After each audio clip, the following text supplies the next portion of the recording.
Hey guys, Fire here from InDepth Gaming, bringing you another game review.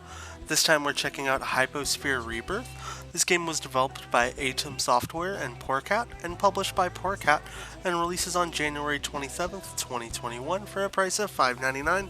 At the time of recording this video, and I believe just before the game releases, you can pick the game up for a little discount. I think it's about 15%, and get it for just over $5.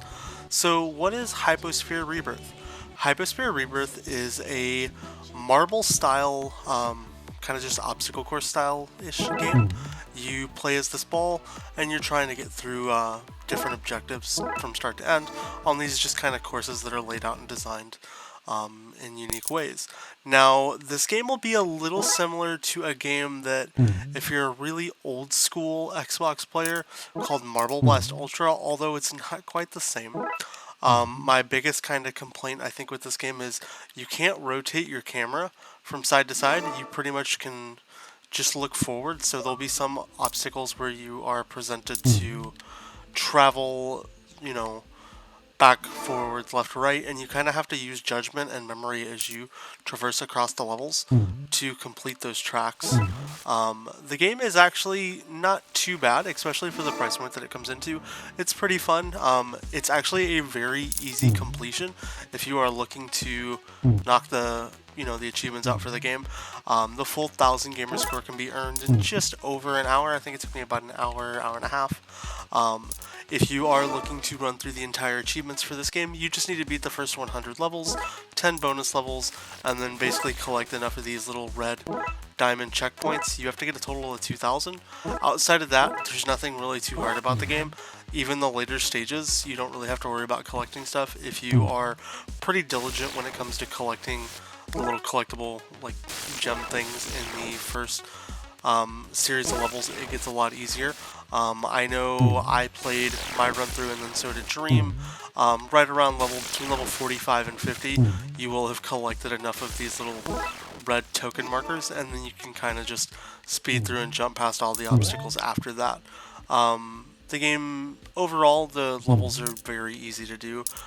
They do ramp up, and there is a New Game Plus mode where you'll also need to complete an additional 10 levels in that mode, but there's nothing really too overly challenging or overbearing for the game. I did encounter a few, I guess you call them minor glitches or bugs, while playing if you are trying to speedrun some courses and get too far off of the track. When you do come back down, you can fall through the track. So it's a little bit of an interesting thing if you're trying to do levels, especially like the one you can see here on screen. Trying to do like pseudo speedruns. I actually think this would be a really fun game for people who like to speedrun games. As you can see there, kind of falling through the map. You can probably run through all the levels and go pretty quickly, which I think would make for a pretty fun speedrunning experience. And I'd be really kind of neat to watch some people kind of run through it on their own bits. Visually, the game, the levels kind of change their aesthetics, but for the most part, it's the exact same principle. You're introduced as you progress to different kind of things that are trying to kill you, whether it's like rotating platforms or lasers, but nothing gets too intense to the level where it's impossible.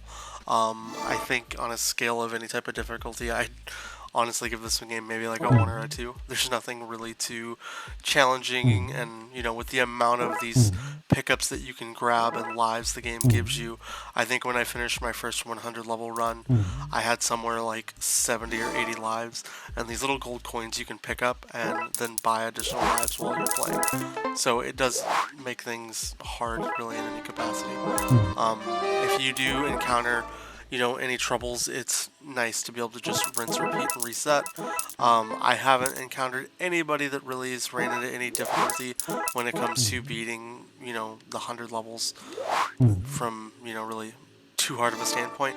If I had to give the game any type of rating, I think it is a fun marble game, although I think it's trying to promise to be more than what it really is.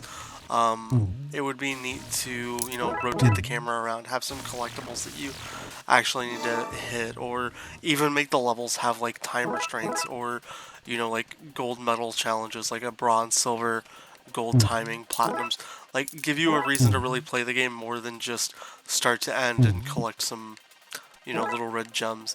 If I had to give the game any type of a rating, I'm going to give the game about a 5 out of 10. It's fun, but the novelty of what it is kind of wears off pretty quick, as also the difficulty level. Like once you kind of get the hang of the first 10-20 levels, I mean, as you can see here on screen, we're blowing through levels rather quickly here, and I'm not really having to try nor pay attention to the game very well in any manner, and can still complete just about every level without a problem as I fall off and die. But, you know, outside of that, if you are looking for, you know, a game to kind of fill that void, if you're the old school Marble Blast Ultra fan like I was, you know, Hypnospace Rebirth, you know, or Hyposphere Rebirth. Sorry, I keep saying the name wrong every time I say this game. You know, it's not a bad game. It's a fun game to pick up and play, especially for that nice price point. This game feels like it should be $5, and I always love it when developers do hit those price marks. That they, you know, a game feels like it's worth what it's worth. You know, they're not overpricing it more than what it should be, and especially if you can pick the game up on a discount. Outside of that, if you guys have any questions for the game, want to see us do all 100 levels, I really, you know, as far as an achievement guide, there's not really much to guide on in the game. You know, it's just point-to-point completions. You know, try to get your first 50 levels worth of the little collectibles and then just complete the other 50. Even when you go into the New Game Plus mode, the levels don't really get harder at all, especially when you're only required to do the initial 10 levels for the achievements. Outside of that, if you guys do want to pick up the game, let us know down in the comments below what you think of it. If you like this video, give it a thumbs up. If you haven't already, subscribed to the channel, and if you also haven't taken the time, join our Discord. We're doing giveaways literally all the time. I think just in the past year, we've given away well over 100 games, and we have a ton more to keep giving away. Outside of that, I hope you guys have a wonderful day, and we will catch you guys next time. Enjoy the video. We'll play a couple more levels just to let you see. Let's complete this level.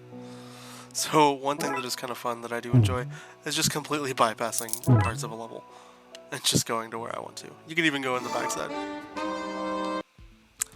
Alright guys, we'll knock this level out here, and then we'll wrap up the video. I hope you all have a great day, and we'll see you later.